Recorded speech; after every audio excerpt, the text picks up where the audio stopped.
సినీ నటుడు టీవీకే అధినేత విజయ్ ఇప్పుడు డీఎంకే ప్రభుత్వానికి చుక్కలు చూపిస్తున్నాడు. ఆ పార్టీ తమిళనాడులో చోటు చేసుకున్న ఒక పెద్ద కుంభకోణాన్ని బయటపెట్టింది. దీంతో డీఎంకే ప్రభుత్వం ఉక్కిరిబిక్కిరవుతోంది.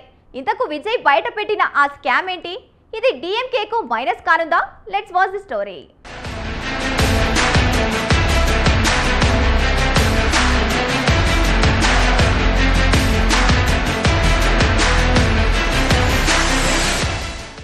తమిళనాడులోని డీఎంకే ప్రభుత్వాన్ని విజయ్ ఇరకాటంలో పెట్టారా?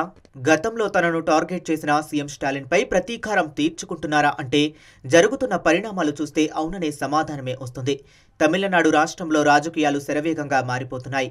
అక్కడ అధికార పార్టీకి విజయ్ ఆధ్వర్యంలోని టీవీకే చుక్కలు చూపిస్తుంది. తాజాగా టీవీకే పార్టీ తమిళనాడు రాష్ట్రంలో చోటు చేసుకున్న కుంభకోణాన్ని బయటపెట్టింది. రాష్ట్ర municipal administration and water supply విభాగంలో భారీగా అవకతవకలు జరిగాయని, అదొక పెద్ద స్కామ్ అని టీవీకే ఆరోపిస్తుంది.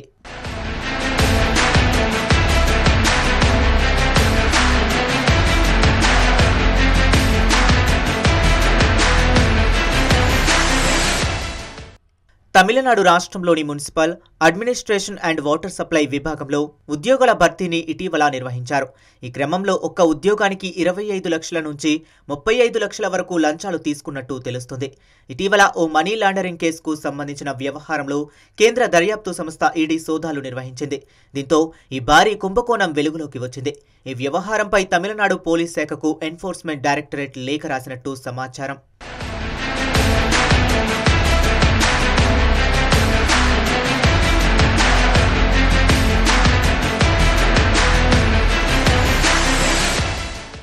ఉద్యోగాల కోసం ముడుపులు తీసుకున్న వ్యవహారంలో బలమైన వ్యక్తులు ఉన్నారని ఈడీ అధికారులు అభియోగాలు మోపినట్టు టాక్ వినిపిస్తుంది. తమిళనాడు రాష్ట్రంలోని municipal administration and water supply విభాగంలో ఇంజనీర్లు, టౌన్ ప్లానింగ్ అధికారులు, జూనియర్ ఇంజనీర్లు, శానిటరీ ఇన్స్పెక్టర్ల పోస్టుల భర్తీకి 2024లో రిక్రూట్మెంట్ ప్రక్రియ మొదలుపెట్టారు.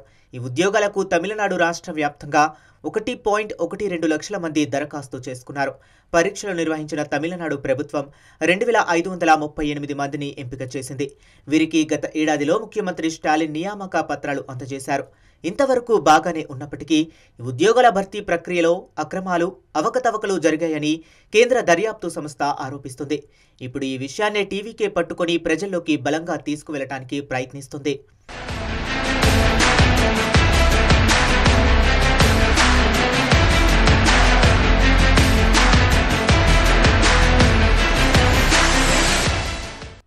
ఉద్యోగాల నియామకాల ప్రక్రియలో 150 మంది అభ్యర్థులకు ప్రయోజనం కలిగించే విధంగా పరీక్షలలో అక్రమాలకు పాల్పడినట్లు కేంద్ర దర్యాప్తు సంస్థ అభియోగాలలో వెల్లడించింది. ఈ 150 మంది అభ్యర్థుల నుంచి 25 లక్షల నుంచి 35 లక్షల రూపాయల చొప్పున డబ్బులు తీసుకున్నారని కేంద్ర దర్యాప్తు సంస్థ వెల్లడించింది. ఈ వ్యవహారం వెనుక అనేక మంది రాజకీయ నాయకులు, ఇంకా కొన్ని సంస్థలు ఉన్నట్టు ఈడీ ఆరోపించింది.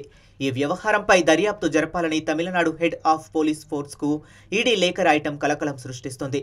అన్నా యూనివర్సిటీ నిర్వహించిన ఈ నియామక పరీక్షకు సంబంధించి జరిగిన అక్రమాలపై 232 పేజీలతో ఆధారాలు కూడా ఉన్నాయి. దీంతో ఆ విశ్వవిద్యాలయంపై కూడా దర్యాప్తు చేపట్టాలని ఈడీ కోరినట్లు తెలుస్తుంది.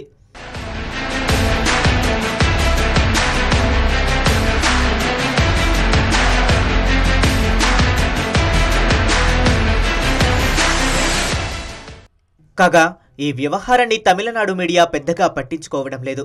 అధికార డీఎంకే పార్టీ మీడియాను గట్టిగానే మేనేజ్ చేయడంతో ఉద్యోగ నియామక అక్రమాలపై పెద్దగా ప్రచారం లభించడం లేదు.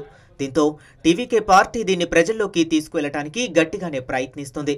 ఇటీవలే కరూరు ప్రాంతంలో జరిగిన తొక్కిసలాట ఘటన విషయంలో విజయ్ని అధికార డీఎంకే టార్గెట్ చేసింది. అనుకూల మీడియాతో అడ్డగోలుగా కథనాలను ప్రచారం చేయించింది. అయితే అనువైన సమయం కోసం ఎదురు చూస్తున్న విజయ్ అదను చూసి డీఎంకేను దెబ్బకొట్టారు.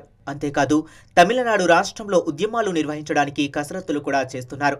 మరి ఈ స్కామ్ రాబోయే ఎన్నికల్లో ఎలాంటి ప్రభావం చూపిస్తుందో వేచి చూడాలి.